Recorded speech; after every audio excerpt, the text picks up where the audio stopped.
Boa tarde, meu nome é Lucas, estou na disciplina de álgebra linear. Eu vou fazer a apresentação do seminário. Pode passar.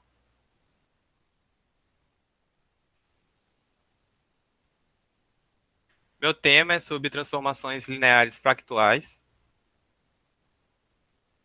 Mas antes disso, eu vou dar uma introduzida sobre transformações lineares de modo geral, antes de entrar e falar realmente do que é a parte de fractuais, né?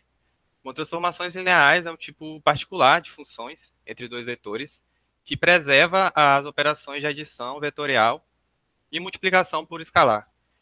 Uma transformação linear também pode ser chamada de aplicação linear ou mapa linear, no caso em que domínio e contradomínio coincidem. É usada a expressão operador linear. E aí tem uma definiçãozinha, matemática de transformação linear.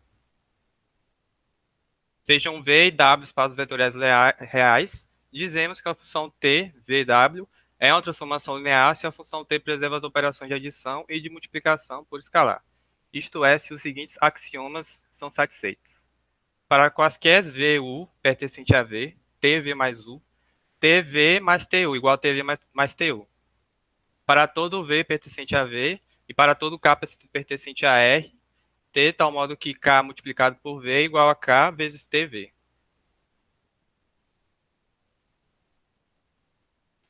Fractuais no plano euclidiano, só uma introduzida mesmo sobre a história um pouquinho, que na matemática no final do século XIX, XX, 1900, enfim, começaram a aparecer vários conjuntos bizarros e estranhos de pontos do plano euclidiano. E aí, embora não tenham sido considerados curiosidades, matemáticos denominaram esses conjuntos como fractuais, né? Que é justamente o tema do meu seminário. Estão crescendo rapidamente em importância atualmente. Hoje reconhecemos que eles revelam a regularidade de fenômenos físicos e biológicos que anteriormente eram descartados como aleatórios, enfim, ruídos ou caóticos. Por exemplo, os fractais estão ao nosso redor como nuvens, montanhas, árvores, samambaias, enfim, etc. É conjunto em R ao quadrado. Dizemos que um conjunto em R2 é limitado se puder ser englobado em um círculo suficientemente grande. E dizemos que um conjunto é fechado se puder conter, se contém todos os seus pontos de fronteira. Dois conjuntos em R2 são ditos congruentes se podemos fazê-los coincidir exatamente usando translações e rotações apropriadas, né? Próximo é sobre conjuntos autossimilares. Na verdade, eu botei nesse slide uns gráficos, as fotos, que mostra ali, o primeiro está mostrando um conjunto englobado por um círculo, que é um conjunto limitado. Ao lado dele tem justamente a representação de um conjunto ilimitado, ele não pode ser englobado por um círculo. E ali na parte de baixo, inferior de direita, né, no canto inferior direito, tem um conjunto sobreposto e ao lado dele, conjuntos não sobrepostos.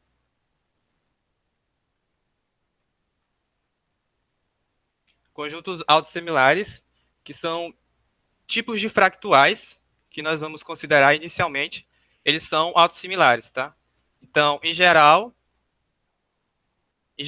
denominamos um conjunto autossimilar como um conjunto fechado e ilimitado do plano euclidiano R2, e é dito autossimilar se ele pode ser descrito da seguinte forma: S igual a SU unido a S2 unido a S3 unido a, enfim, infinitamente, onde S1, S2, S3, Sx são conjuntos não sobrepostos, cada um dos quais é congruente à contração de S pelo mesmo fator S, sendo S entre 0 e 1. Enfim, aí tem os exemplos, falar um pouquinho do segmento de reta. O segmento de R em R2 pode ser expresso como união de dois segmentos de reta congruentes e não sobrepostos. Cada um destes dois segmentos menores é congruente à contração do segmento original pelo fator de 1 sobre 2. Deste modo, um segmento de reta é um conjunto autossimilar, né? Com K igual a 2 e S igual a 1 sobre 2. No próximo aí vai ter um quadrado também. Um quadrado em R2 ele pode ser expresso como a união de quatro quadrados congruentes e não sobrepostos, onde, novamente, separamos ligeiramente os quatro quadrados. Cada um dos quatro quadrados é congruente à contração do quadrado original pelo fator de 1 sobre 2. Deste modo, o quadrado é um conjunto autossimilar com de K igual a 4 e S igual a 1 sobre 2. proximidade eu vou começar a entrar na definição em si de transformações fractuais, falando primeiramente da dimensão topológica, que a origem de R2 tem dimensão zero, as retas pela origem são unidimensionais e o espaço R2 todo ele é bidimensional. Essa definição de dimensão, ela é um caso especial de um conceito mais geral, chamado de dimensão topológica, que é aplicada aos conjuntos de R's que não necessariamente são subespaços. E aí tem uma definição de dimensão topológica de um conjunto aí no slide, né? Bem simples, bem simplificada, até porque lá em topologia vai ver que é algo mais complexo. Só que para o nosso caso aqui, para entender transformações fractais, isso serve que uma ponta em R2 tem dimensão topológica 0, uma curva em R2 tem dimensão topológica 1 e uma região em R2 tem dimensão topológica 2.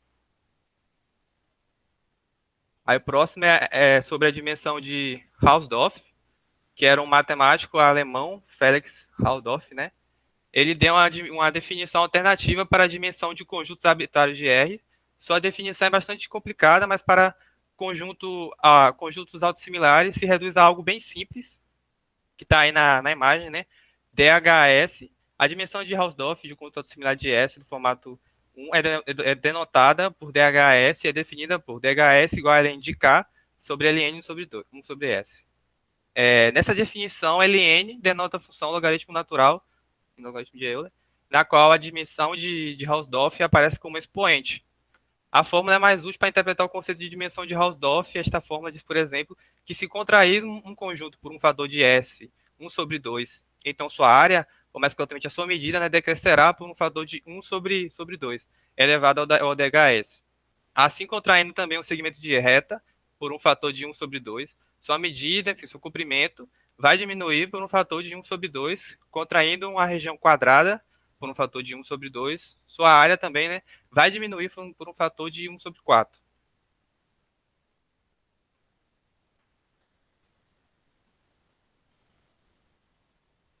E aí, algumas definições importantes sobre a dimensão de Hausdorff de um conjunto autossimilar, que é as dimensões topológicas e de Hausdorff de um conjunto, eles não precisam coincidir.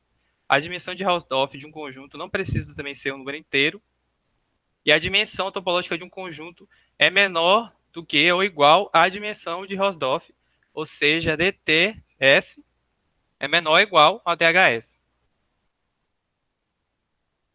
E por fim a gente chega à definição em si, né, de um fractal. Que um fractal ele é um subconjunto de um espaço euclidiano cuja dimensão de Hausdorff e a dimensão topológica elas não são iguais. Pronto, foi isso. O meu tema não requeria apresentação no Scilab, né? GeoGebra. Então, certo. O triângulo de Sierre-Pinx, né?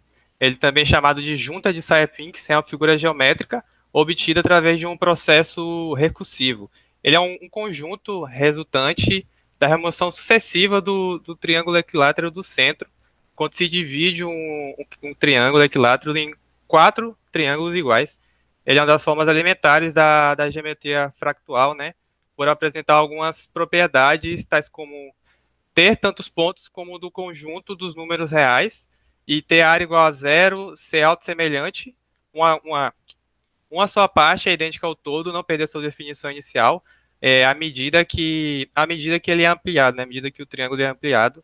Então, trata-se de um conjunto autossimilar de um triângulo, na maioria das vezes, um triângulo equilátero, se dividindo em quatro outros triângulos congruentes entre si e entre o triângulo original, cujos vértices são os pontos médios dos triângulos de origem, né? É, então, os subconjuntos do fractal são três cópias escalonadas dos triângulos derivados da iterada anterior. Eu vou mostrar no GeoGebra agora. Deixa eu tirar da modo apresentação. Primeiramente, vou fazer o triângulo da base para fazer o triângulo de Sierre-Pinx. O segmento de reta.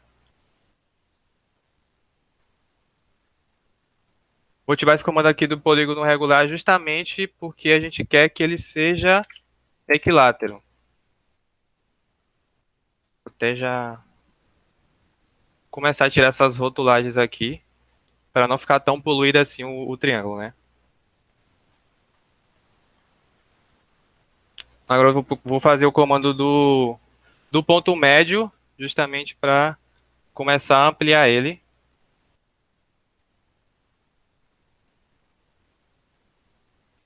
Vou fazer outro segmento aqui. Novamente ativar o comando do polígono regular, que aí vai criar novamente um triângulo equilátero. Certo? Novamente ponto médio.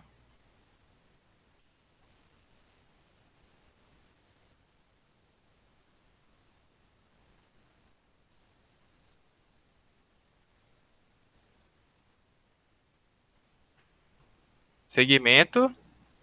Polígono regular. Mais um triângulo equilátero.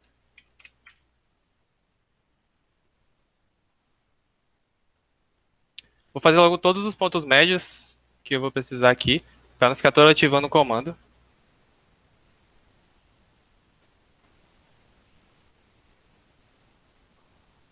A imagem vai ficar meio poluída assim mesmo por conta dos rótulos, mas depois eu vou mostrar um que eu fiz e eu já tirei todos os rótulos e aí a visualização fica bem melhor quando tira esses rótulos. Senão eu vou acabar perdendo muito tempo aqui para tirar esses rótulos. Opa. Polígono regular, porque a gente quer equilátero.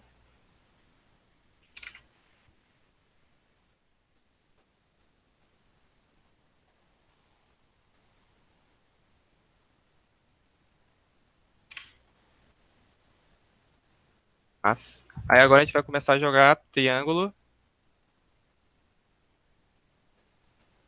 aqui também nessa parte. Novamente ponto médio.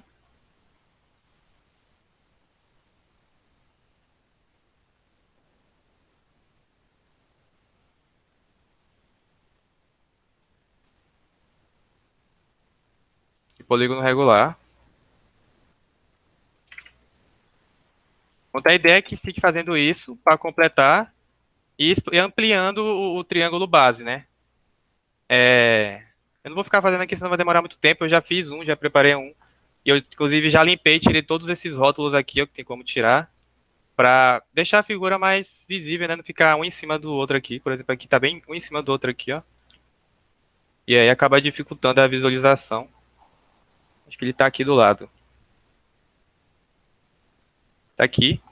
Aqui, depois de eu ter ampliado ele tudo, feito todas as interações, a partir do triângulo base, eu fiz a interação um, a segunda, que criou esses, a terceira, que criou esses menorzinhos aqui, todos equiláteros, e já tirei a rotulagem. Então, fica mais ou menos assim o triângulo de Serpinx.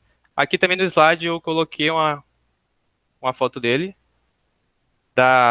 até o base até todas as ampliações, né?